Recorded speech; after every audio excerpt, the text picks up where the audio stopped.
Okay, we're back. Pregnancy 2, part 3, the final part of this pregnancy, the final chapter of this pregnancy. I want to start all of these parts with a trigger warning to anyone who could be triggered by grief, loss, miscarriage, surgical procedures, blood loss, mistrust in doctors. I encourage you to honor yourself, honor your feelings, and feel free not to watch if this bothers you. My intent of sharing this level of detail and being this vulnerable with my story is to, one, continue on my healing journey, because I believe part of the healing process is being able to tell the story and get through it, and also to help others collectively heal from their experiences, whether they be exactly like mine or similar, or maybe not much at all, but the resonance of understanding how someone can experience something like this and grow through it and heal through it is part of my intent of sharing my story. So without further ado, we last left off where I had gone to sleep that night after the first ENC and major hemorrhage, with very little blood loss, not too much pain. I was fairly comfortable overnight, just from being sleep deprived the last few. And then I was up, I had dinner or breakfast with my family, and I went to stand up. You know, they say to take your time and not be on your feet, and I basically honored that, but I stood up to go like feed our fish at our fish tank, and I went to raise my arm, and all of a sudden I started shaking, and I felt like super weak, and I was like, maybe it's my blood sugar, although I just ate and, you know, had some juice, so I thought, like, what's up with that? So I sat down and I said, you know, I called to my husband, Jonathan. I said, could you get me like some orange juice? I'm just feeling a little weak right now. I think I just need to rest and relax. And all of a sudden things started escalating really quickly. I started feeling so weak and shaky. I couldn't move. Obviously the juice did not help. I said, can you please call the doctor or the hospital, you know, where I had the outpatient procedure, and can you let them know, like, I'm just not feeling right and I think I need to be seen. I need to talk to somebody. But as I'm saying this, like, I'm getting worse and worse and worse, and I am getting so scared, and my anxiety obviously is going up, and I'm starting to feel like I'm slipping out of consciousness, that I'm like fighting to stay conscious, and I'm like, what is going on? Like, this is terrifying. And I was sitting in our front room in a recliner, and I felt like I was pinned to the recliner. Like, my limbs wouldn't move, my body wouldn't sit up, nothing. I was still in my pajamas from that morning. My husband was trying to like change me before we had to go to the doctor. He was going to drive me there.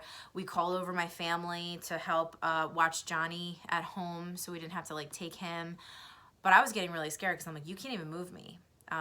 You can't change me. I can't move. And I'm now staring out the window up over my shoulder, scared I'm losing consciousness, and I'm fighting to stay coherent. I'm like, am I bleeding out?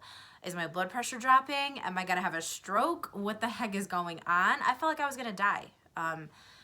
Very, very terrifying experience. And I said, you can't drive me, call 911 right now. And he's like, are you serious? I'm like, I am serious, call 911 right now. So we called an ambulance. They got there. They did check my blood pressure. It seemed fine. They did not think I was bleeding out, but they could not figure out what was going on. I was coherent. Like, I could say the right thing. I knew my name. I knew the day. I knew what was going on, but I couldn't move, and I felt like I was fighting to stay conscious. So they put me in the ambulance. They brought me back to the hospital where this procedure was done, which wasn't a full-blown hospital, and I should have, again, in hindsight, lesson learned, I should have just gone straight to, you know, our larger and better hospitals in the area. But they brought me back to this place, and they called this provider because she was the only one to represent my OBGYN, who was still on vacation and still not kept abreast of what was happening. So they called this woman back, and at the time I'm like, okay, I mean, I had no idea what was going on. So I was like, well, if she's the one who did the procedure, let's go talk to her. Let's see what's going on.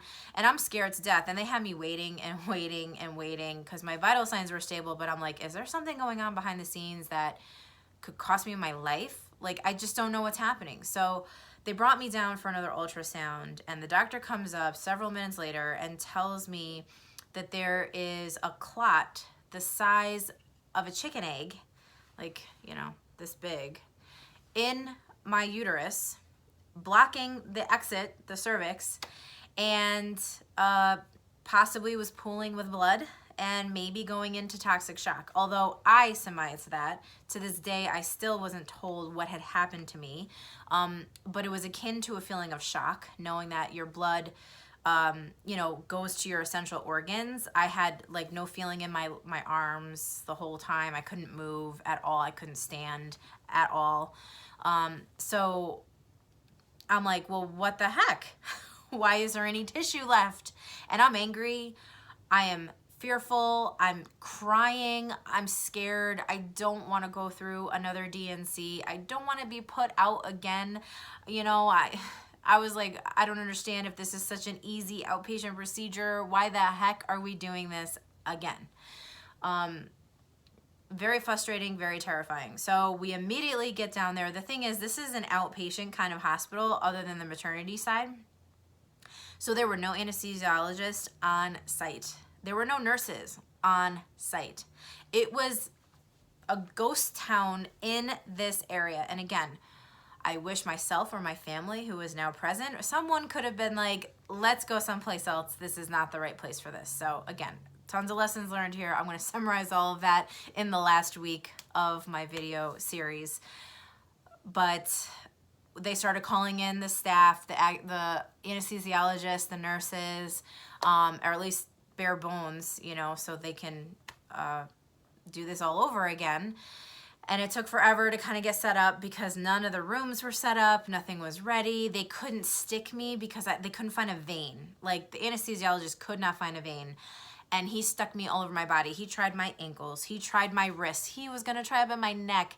And again, that's another, like, symptom of shock because they were, like, my veins, like, collapsed in my body. And he couldn't get a port in for the, you know, anesthesia.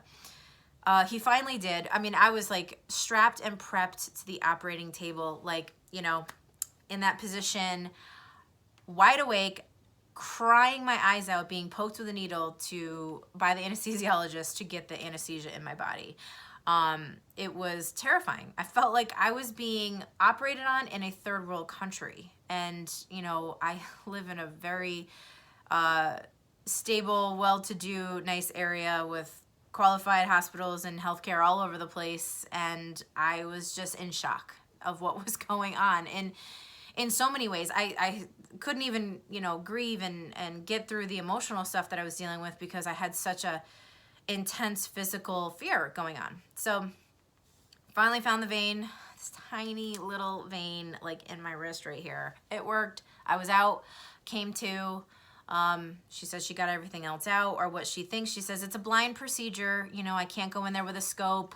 I can't really see what I'm doing up there, but I think I got it all. I was like, well, I'm really glad you think you got it all this time because, you know, I thought you got it all last time. And when I say got it all, I mean not just the tissue of the fetus, which is only 6 weeks and it's very, very small, but because it was a missed miscarriage and my uterus kept growing, there's all the other tissue, the lining, you know, as you become pregnant and you continue to be pregnant, you know, you start growing a thick lining and your uterus continues to grow. So all that blood and all that tissue needs to be removed.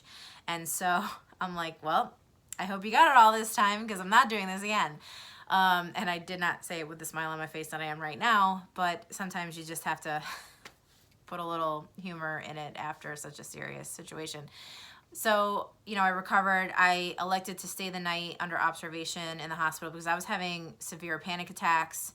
I couldn't stay calm. I felt just, my heart was racing, kind of unstable and weak. I couldn't walk, could not walk. I was so weak. I had this feeling in my legs, like right up in my groin area, and like I couldn't walk. I needed to be held on both sides, and I was like dragging my legs along. It was terrifying. I'm like, what did you do down there? Did you paralyze me or something? Like, what the hell is happening? And so, you know, my husband and I stayed in the hospital that night. You know, everything wound up being pretty stable, still bleeding consistently, no hemorrhaging really this time.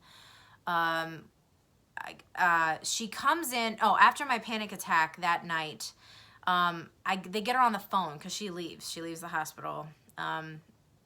So I get her on the phone And I'm like, what's going on? Now I'm having panic attacks. I don't know what's going on here. Over the phone, she then tells me, well, and I didn't know this at the time, well, you know, your uterus was sized at a 14-week pregnancy. And mind you, I was at 12 weeks. And that could have been an indication I had twins, or maybe was just growing a little bit faster, you know, with the second pregnancy, a little bit larger in the second pregnancy. But the bottom line is, she says, well, you know, your paperwork said you had a 6-week miscarriage. And so I took out enough tissue that I thought was equivalent to like a 6-week pregnancy. And what we didn't do is, what I didn't realize is that your uterus was the size of 14-week pregnancy. And I'm like, well, you know, it was a missed miscarriage. And had you maybe spent a few minutes talking to me as I was being rushed into this procedure when you finally arrived off the street, I could explain that to you, because none of the nurses had explained it. No one else knew. And I was not given the opportunity to really say what I needed to say and to tell her what was going on. And so I was like, well, you know, thanks for that information. And I'm like, did you get enough tissue equivalent to 14 weeks? And why couldn't you maybe have used a scope this time, or been a little bit more careful to understand, you know, what you're doing? But, you know, she thinks that everything was fine. She was going to come back in the morning. They were going to do another ultrasound. I demanded another ultrasound. I'm like, I want to see what's in there, or what could possibly be left in there before I leave this hospital, because I need to know that this is okay. So we did another one in the morning. It seemed like everything was fine. It was coming back relatively clear. A little bit of retained products of conception, aka tissue. And I was like, okay, you've been in there twice and we still have retained products, but okay. She says, well, probably with your first period it'll pass and it shouldn't be a big deal. And I'm like, okay, well, I mean, sure. Now I'm just have complete mistrust in what's going on and with my body and with her. So I feel like at this point, I'm not sure I believe anything you say. Even if this is common, I'm clearly not a common case anymore. So let's stop treating it like this, you know? And so I left the hospital and I basically never heard from her again until she sent me her bill. And I did, you know, become stable. The one thing that happened though is I was bedridden for a week. I was so anemic. They had to put me on iron pills from all the blood loss. And I finally gained my strength back. You know, I physically was kind of back to normal. The one thing that was a little alarming still, but no one can give me a true answer of what was going on, was that I was still bleeding pretty consistently. And, you know, not period blood, like post-procedure blood. Like for the whole month, I bled up until my first cycle and then through my first cycle. So that was the better part of a month, 5 weeks. So it was a lot of bleeding and I was afraid, could I hemorrhage again? What's going on? Why hasn't this stopped? I was always weak, but you know, I wound up kind of getting through my days. I spent a lot of time kind of isolated. I did a lot of crossword puzzles and bananagrams with friends that would come visit and just give me some support. And it was super helpful to have that presence to help me kind of get through the first round of healing emotionally. So at that point, basically, I got back, I finally was able to get an appointment back with my primary, you know, OB from when she's off vacation and whatnot, because they couldn't put me in contact with her. They wouldn't, she never called me. She never got word of this. She didn't check in. And I called every day to find out when I can get a post-op appointment, because I still need my blood levels to be checked to make sure my HCG, the pregnancy hormone level in my blood, was going down, because that would indicate that my uterus would be getting smaller and starting to heal and shrink back up to its original size. So I'm like, can I get in for an appointment? They were really hesitant to bring me in for an appointment. They didn't want to interface with me. They were mocking me in my calls, calling me honey. And I'm like, what? Why can't you just take me seriously and care? You know, like what was going on there?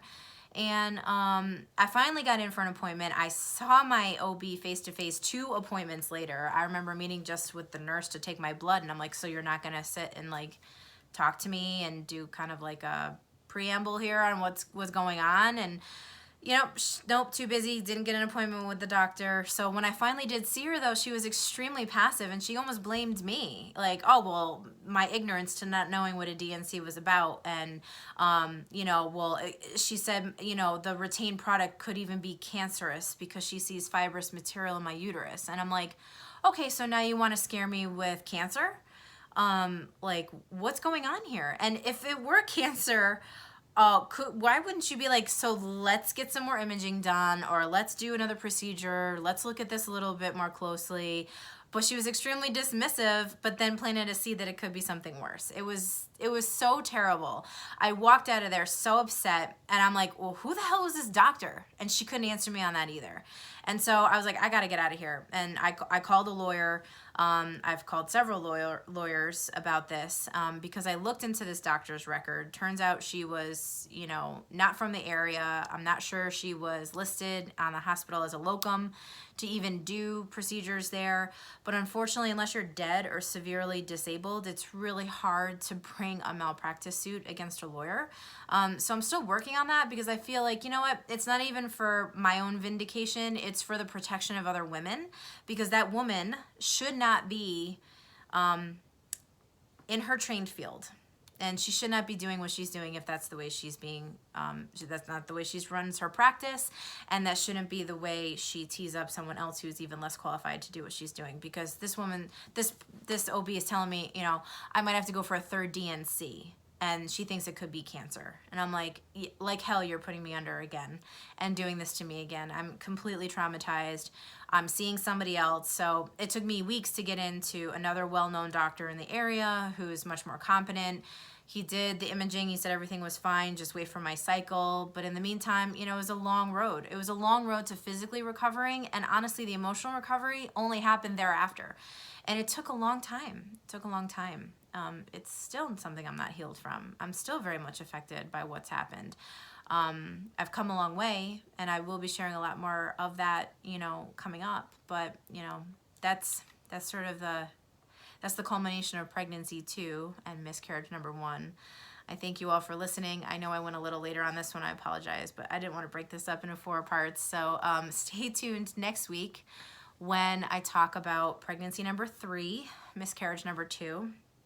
I promise the last sessions, the last episodes are going to be a little bit more lighthearted, a little bit more about my healing journey. I promise it won't be all sad and trauma, but I appreciate you sticking around and listening to my story, and I wish you all well. Love you.